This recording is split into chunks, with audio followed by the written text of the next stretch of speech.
All right, we're good. Hey, good afternoon, everybody. Good morning if you're on the West Coast. Good afternoon if you're on the East Coast. This is Jonathan and Michael here with you today, and we're here to bring you the best sports talk around. Me and Michael have put together a new show, and we hope you guys like it. We hope you guys stop by and see what we have to say. Our opinions and your opinions mean everything to us. So feel free to comment, uh, tell us how you like the show, and whatever you may want us to talk about. Just drop a message in the comment column, and we'll be happy to talk about whatever you guys want to talk about.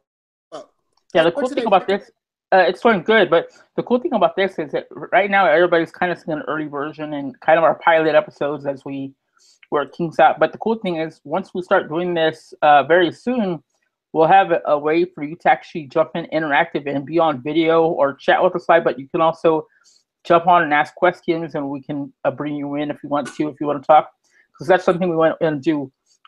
We're not like the foremost leading experts. We have opinions, and we know you do too. So we want to get your opinions as well. So anyway, I'm excited about this. It should be fun, and we've got a full slate of stuff to talk about today.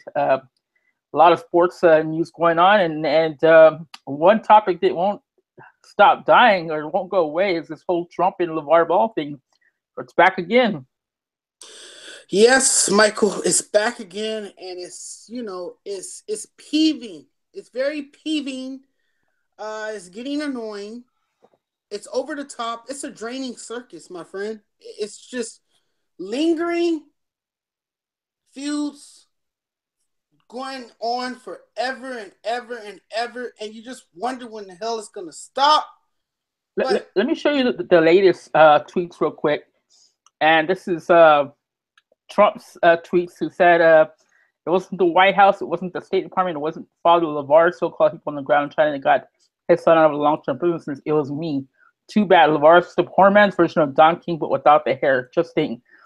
That was bad enough, right? But then he goes on, LeVar, you could have spent the next 5 to 10 years during Thanksgiving with your son in China, but no NBA contract to support you. But remember, LeVar, shoplifting is not a little thing. It's a really big deal, especially in China. Ungrateful fool. Ha! What did you think about that? That went a little far, didn't it? yes, it went a little far. But let me just start off by saying this, Michael. Let me just start off by saying this. We live in a country where there is freedom of speech. We are free to speak our mind. We are obligated to say whatever is on our mind. We have that right as individuals here in the United States of America. This is probably the only country, if not one of the major countries in the entire world, where there's free speech. Okay, so yes, you can say whatever you want to say.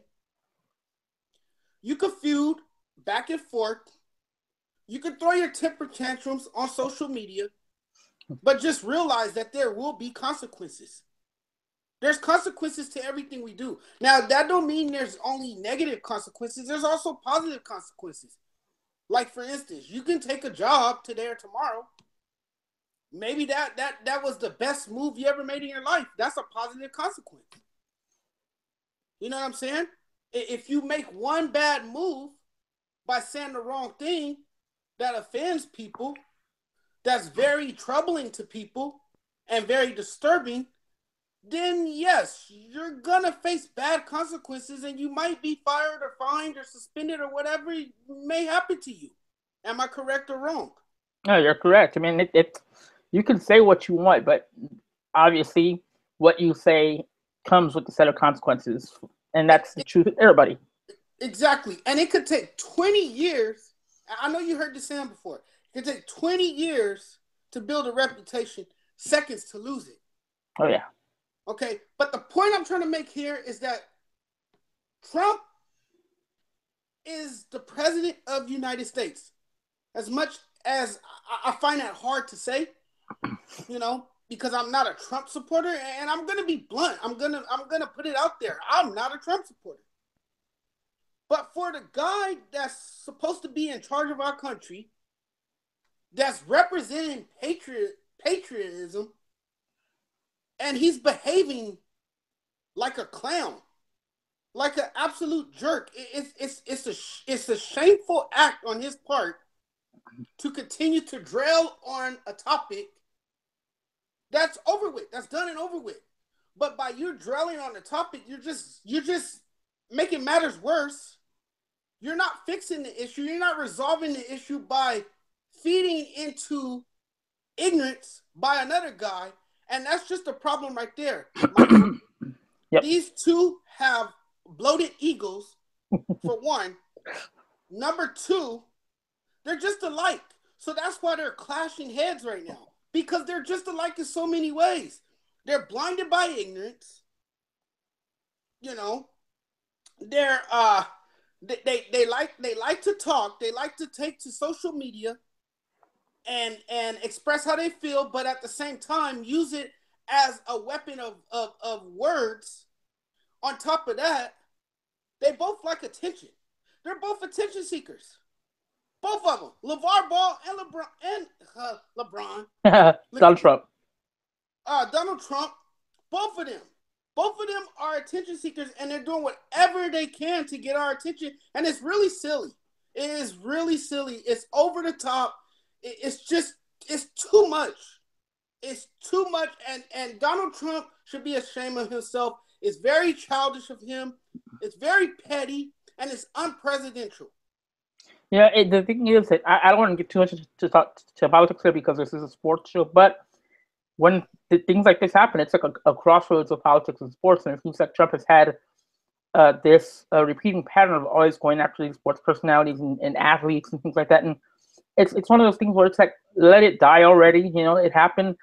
I don't understand the need to be looking for thanks all the time, and Right. you know, I think Leandro thanked him in a press conference, and that should have been okay. But now it's getting to be like, okay, this is getting silly. I mean, I want to see these guys like in that old shows, Celebrity Deathmatch. It's starting to get to that kind of level of stuff now, and it's like ridiculous, and it's just something I'm not used to. Right. From a president behaving that kind of way, and LeVar does his things, and it's just they're going to clash because that's the way their personalities are. They're both, like you said, they both have big egos, and they both, you know, will say whatever they want to say. They don't care, and so that's what's going to happen. And I have a feeling that this probably isn't going to be the end of this. We'll probably hear about more of this. Yes, it will be. And, you know, as a dad, as a father, if my son was to do something reckless or something that was very bad, very repulsive, I would thank the president for getting my son out of the situation. You know, I know it's a predicament that his own son put himself in, but as a parent, I would thank the president for intervening in a case that could have, you know, left my son in China. And this is a crime where he could have been locked up for 10 years. So as a father, I would have been respectable enough to say thank you. It's that simple. Just say thank you. No, he doesn't. No, he doesn't have to say thank you. No, he does not. No. But the way I was raised, the way I was taught, I would say thank you. You can find fault on both sides, definitely. What was that? You can find fault on both sides because he could have easily said thank you and it would have been over with, because what he did was, you know, he kind of extended his hand and did something that I guess he didn't have to do, and right. He doesn't have to say thank you, but I mean, he could have easily done that, but because of who he is and because of, you know, and politics could play into it also. Maybe right. LeVar's politics or don't play into or doesn't believe in Trump or doesn't support Trump, and so that got into it. Who knows? We don't know what's in his mind right now, but it's very easy to find fault with both sides there, and I think they're going to continue no matter what, because I didn't like how LeVar played it off as nothing major just because nobody was harmed. And somebody had a really good piece that you linked to yesterday on your Facebook where he said that nobody got harmed. He's like, well, yes, he did. UCLA was harmed. You know, there were a lot of people that were harmed in this. Maybe not physical harm, but still there was harm done. So both sides are just as guilty, I think. Yes, I couldn't agree more. It's just a unbearable situation, and it's something that could go on for weeks. Sadly, to be honest with you, it's something that could carry on, and it's gonna definitely dominate headlines because these are two powerful people. You know, one's a sports super dad, and the other is the president of the United States, and both of them have money, and both of them have egos, and both of them have brands, and both of them have big names, and and both of them are pretentious, very pretentious, and it's just ridiculous. It's crazy. Yeah, it's definitely going for weeks, but we can't. Let's go ahead and get on to some more stuff here. What's next on our docket here? Tyrod Taylor. This is an interesting one because we've talked about this, and honestly, a lot of these things we come from Facebook. You could follow both Jonathan and I on there, and Jonathan was talking about this, and I agreed with his opinion on this. You know, to kind of set it up and tell us exactly what the news was lately that's bringing this all out. Well, share the tweet. You have the tweet. You can share it for the people. I want the people to see what I put on Facebook. Yeah, give me a second. I'll set that up for you if you want to just go ahead and. Yeah, but okay. The situation here in Buffalo is that Sean McDermott, the coach, he decided to make a quarterback switch. He went with his quarterback, his second string quarterback, who is Nathan Peterson. Peterman. Nathan Peterman, correct? Yes. Yeah. The guy started, he started against the Chargers, correct? Or he was, Yeah, he was the recent starter. Tyrod Taylor was benched. Right. Okay, anyways, starter coming in, however it happened. The guy threw 5 interceptions on his first 14 passes. Is that insane or what? That's pretty bad. This makes Sean McDermott not look like an expert in coaching. Okay, I understand he was a coordinator before he became a head coach. He took the Buffalo Bills job. I understand all that. But it seems like to me he doesn't know what he's doing. I mean, Tyrod Taylor has not been spectacular. He has not been an average quarterback. No, he's not an average quarterback. And here's your Facebook message, by the way, just so you can see. Facebook message right there. Okay, read it to them, Michael. Read it to them. It says, no, Tyrod Taylor is not an average QB. He's inconsistent and performs poorly at times, but he's the best option for the Bills, completing 64% of his passes with only 3 picks. Yes, the Bills' offense has been stagnant, and he's better than the other guy, Nathan Peterman, who threw 5 picks on his first 14 passes. Awful. No, race had nothing to do with Taylor being benched after pulling out the race card. Sean McDermott doesn't know what he's doing. He's confused and trying to experiment. So, I mean, I didn't like it, for one, just because I feel like there's a lot of problems with that team and that offense. And he kind of went to a lot of people will right away go to quarterback, and it's that highly scrutinized position. But you put the numbers in there in plain English, and he's had 3 picks. He's had over 60% completion rating. Yes, he's had some bad games. But then when you put another guy in there who throws 4 picks, that percentage, I don't even know what his QB rating was. I don't even want to look it up right now because that's got to be pretty terrible. But that's not where you experiment. It's like somebody commented on that same thread. You experiment in preseason, and if there's a problem with your offense and you look at where the problems are and it's not with your quarterback, I mean, can there be improvement? Definitely. But making a wholesale change or a quick change like that over who leads the team out there and who starts under center in the middle of the season like that was a mistake, and it's a rookie mistake, really. Yeah, I couldn't agree more. And I think now the Buffalo Bills and the coaching staff realize they made a mistake because Tyrod Taylor is now getting his starting job back, and he probably will have it for the rest of the season. Look, this is a team that's in playoff contention. They're not out of anything yet. They have a chance of making it. Stick with Tyrod Taylor.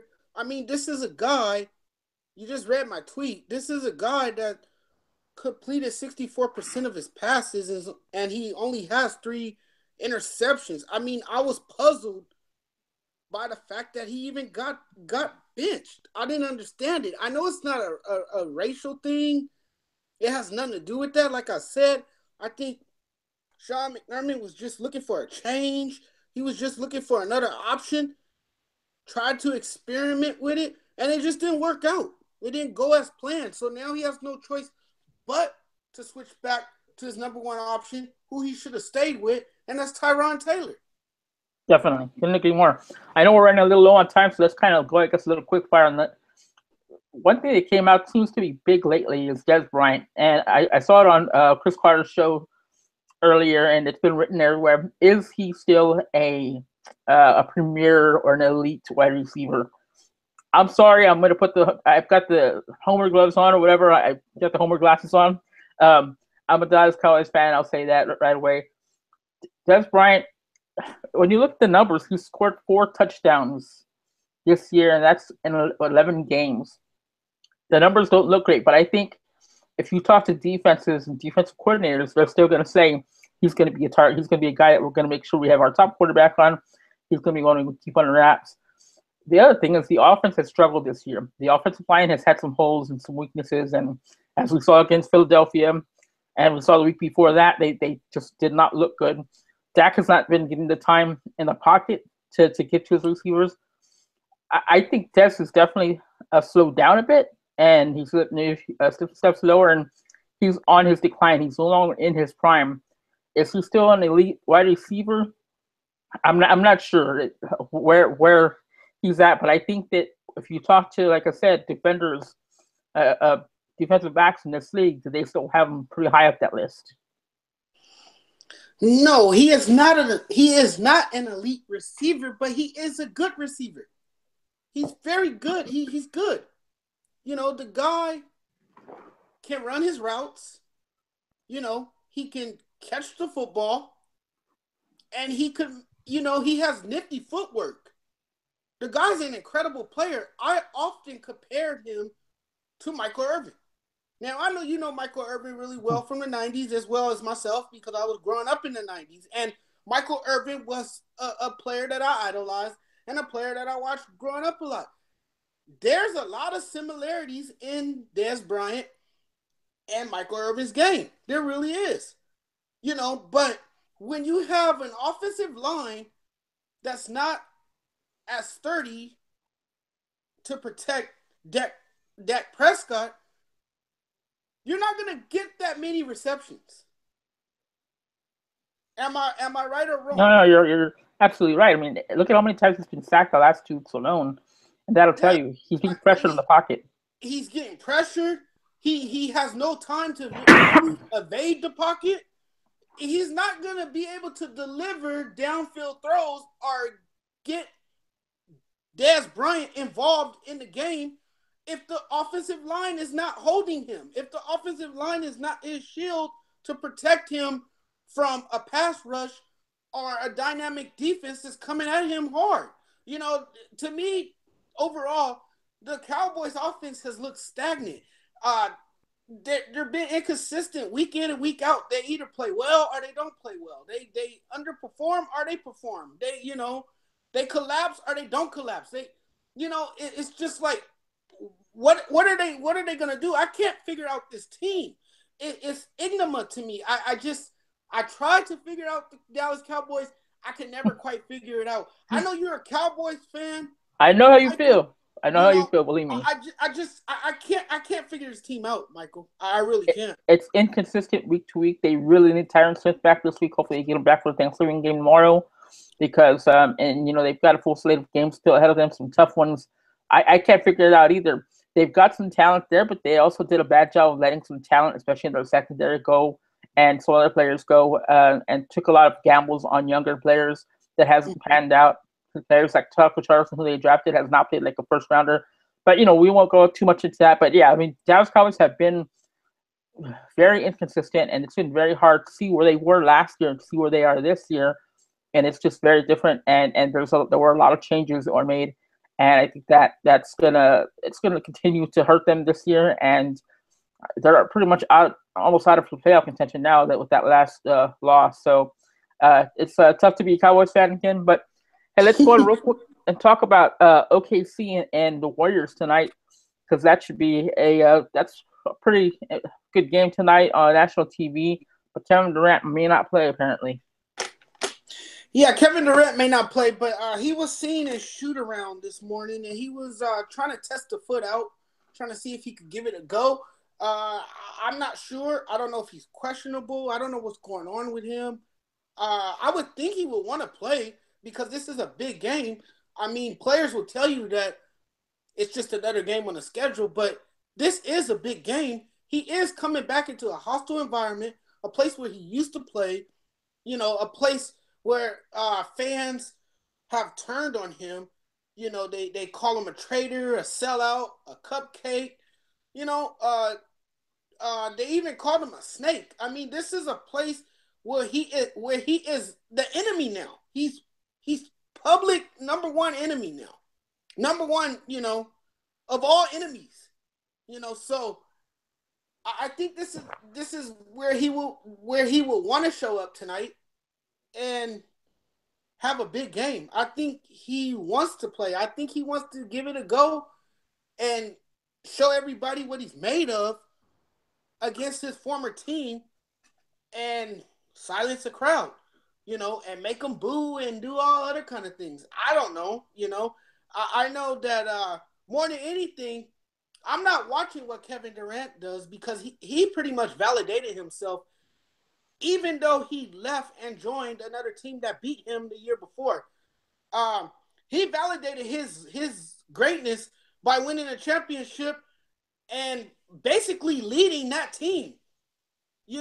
Became the number one star for the Golden State Warriors in the playoffs a year ago.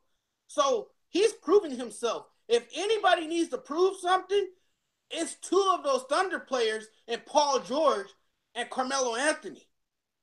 Now, Yeah, who would have thought that they'd be in this situation they're in right now? Everybody thought, okay, they saw the additions they made over the offseason. They thought, okay, the OKC's for real. They're in 10th place in the Western Conference right now. And you add Carmelo, you add Paul George, and you think adding that to Mr. Triple-Double and Russell Westbrook is going to add up into them being a favorite. But they cannot get out of their own way right now. It seems like they're having a lot of growing pains, it seems like. I talked to a guy from Thunder Digest recently to preview the Spurs and Thunder game that happened pretty previously. And he just says that they're just not, that they have not found their flow just yet. Carmelo Anthony, I think, is averaging something like 20 and 6 a game. Paul George is slowly starting to come up, but he'll have games. I think the last game he had like 13 points, and then the one before that he had like 26. So it's kind of inconsistent. Russell Westbrook seems to be deferring his offense to try to distribute the ball and get his new teammates involved. And I think that might be hurting because that's not Oklahoma City's game. They start and end with Russell Westbrook, and they've got to continue to do that and let those guys be complimentary because, like I said, sitting at 10th place with the number 2 Golden State right now, that's going to be, regardless of Kevin Durant plays or not, that's going to be a tough matchup. I agree. I couldn't agree more that Russell Westbrook is more than just a facilitator. A year ago, he was jacking up a lot of shots before Carmelo Anthony and before Paul George joined the roster. He was jacking up a lot of shots. He was their closer. He was their finisher. He did everything for that team. And I think if he goes back, reverts back to his usual game plan, the Thunder might be that dominant force that they once were. We'll see moving forward, though. It will be interesting moving forward. But as of right now, Carmelo Anthony, it seems like everywhere he goes, he just throws off the rhythm for a team. I don't know if you was watching ESPN the other day. They brought up the fact that Carmelo Anthony is cursed. You know how ESPN, they make everything so dramatic. Yeah. And they were saying that he's cursed because when he was in New York was horrific. They were terrible, trash. Now with Porzingis, oh my goodness, they're in playoff contention. All Yeah. of a sudden. You take one superstar away, and all of a sudden, they get their main guys. Exactly. You take one superstar away, and now he moves to the Thunder. And my goodness, he is making that team go down. It's like, wow, what happened? So I'm wondering if it's Carmelo's presence that these players are not able to gel with him, not able to coexist with him.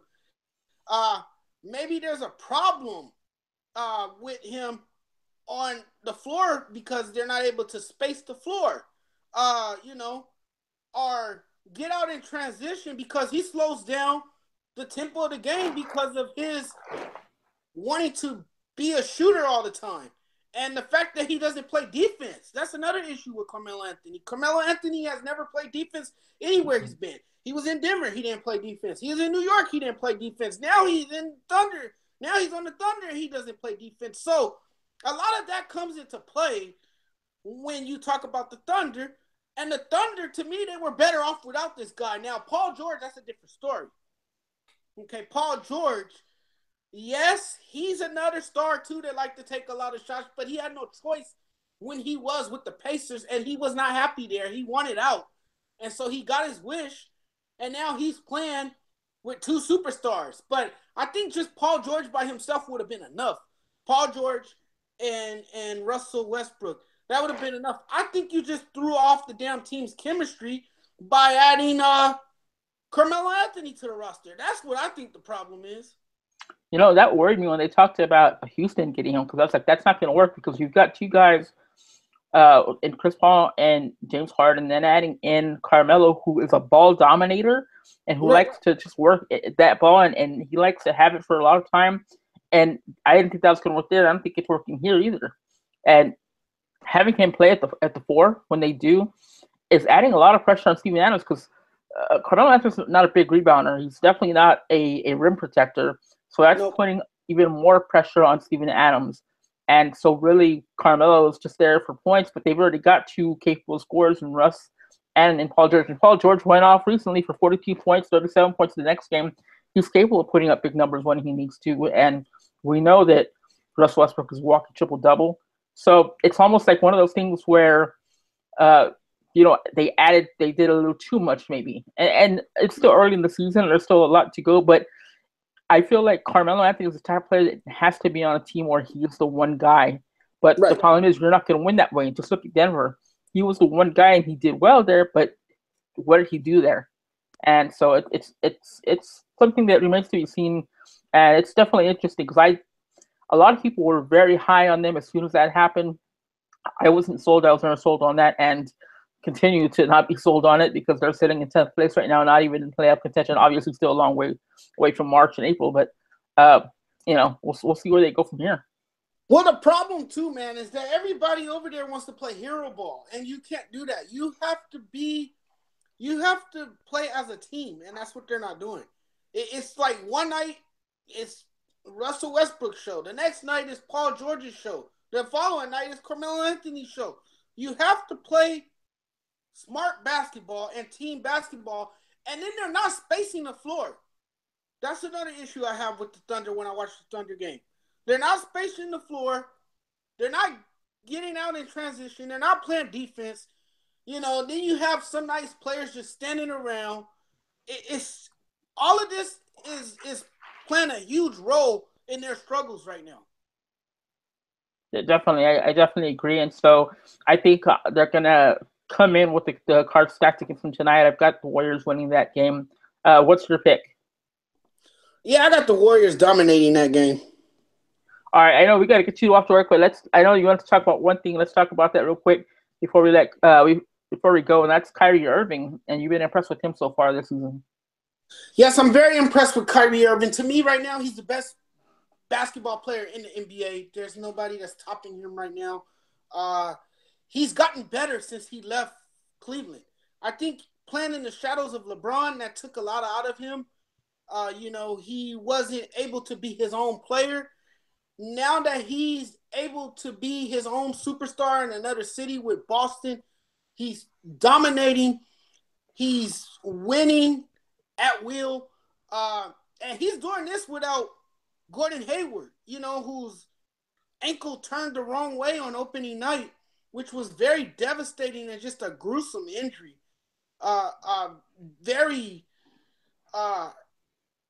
Very scary scene there. But anyways, Kyrie Irving, man, I think he's my early candidate for MVP.